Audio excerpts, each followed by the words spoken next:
करना चाहिए, पर उसके भरोसे पर करना चाहिए। और उसके भरोसे पर किसी भी कार्य को आप करिएगा, चाहे मकान का कार्य, विवाह का कार्य, उसके पहले ही जाकर सावधानी से भगवान को जाकर कह दीजिएगा कि मैं निमित्त बन करके कर रहा हूं, इसको मैं नहीं, इसको आप पूरा करेंगे। देखिए उस कार्य में कभी रुकावट भी नहीं आएगी और देखते देखते वो कार्य पूरा हो जाएगा। जय हो।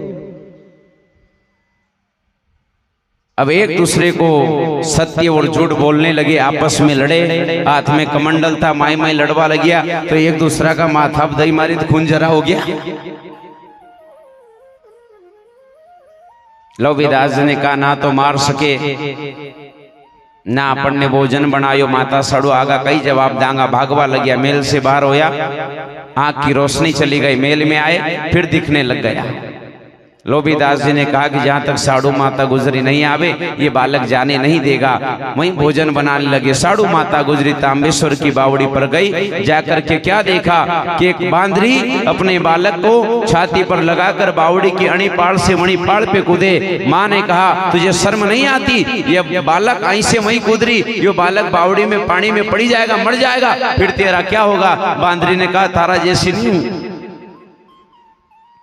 मेरे बालक को मैंने गर्भ से जन्म दिया है, मुझे पता है कितनी पीड़ा हुई थी, और तू तो मालासर डूंगरी पत्थर में से उठा करके ले गई और उस बालक को अकेला मेल में छोड़कर आई जहां लोभीदास जी यानी राणा जी की दूत मारने के लिए आए हैं।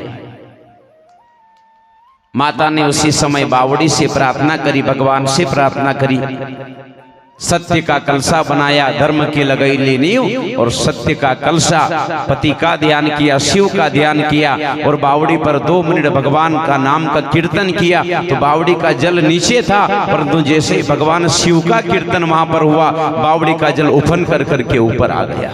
जय हो। सत्य की थी। साड़ू माता ने वो कलश चलाया तो ना तो सूत टूटा ना कलश गला, और जहाँ छेद नीचे कराया था वहां जल में से एक मेंढकी आकर नीचे चिपक गई। मेरे बहन भाई जल भी नहीं गिरा, साड़ू माता गुजरी आई, ब्राह्मण देवता के हाथ में कलश दिया और भगवान को जाकर के देखा कि जैसा सुला करके गई थी ऐसे के ऐसे भगवान माता साड़ू को पुनः प्राप्त हो गए। जय हो। लेकर राई आंगना में आई, अब ये रोटी बनी और बालक को देखा, देख केवा लग्यो, देखो कही रो तो नहीं बालक जे, तो दूसरो केवा लग्यो कि देवता ने ये सब सांग गया। सती के घर का शुद्ध सात्विक अन्न जल खाया, जल पिया, और जिसका घर का जैसा अन्न जल खाओगे हमारी मति भी वैसी हो जाएगी। संत के घर का, सज्जन आदमी के घर का, भक्त के घर का अगर अन्न खाया, जल पिया, तो हमारी बुद्धि में भी और हमारे मन में भी वो भक्ति प्रकट हो जाएगी। जय हो।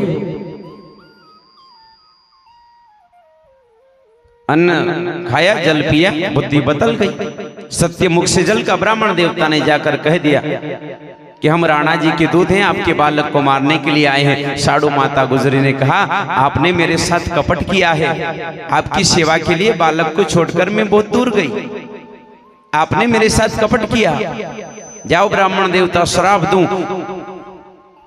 पूरी जिंदगी मेरा वंश का गुजर जाया, आपका मुख नहीं देखेगा।